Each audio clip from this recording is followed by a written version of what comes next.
कि राहुल का नारा उनकी सोच को भी स्पर्श कर रहा है।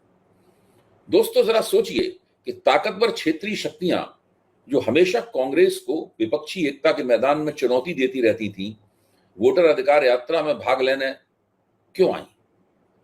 चुनाव तो बिहार में हो रहे हैं, तमिलनाडु में नहीं हो रहे, महाराष्ट्र में नहीं हो रहे, फिलहाल पश्चिम बंगाल में भी नहीं हो रहे, पर वे सब नेता आए क्योंकि अब उन्हें दिख रहा है कि राहुल के नेतृत्व में यह कांग्रेस पहले वाली कांग्रेस नहीं रही।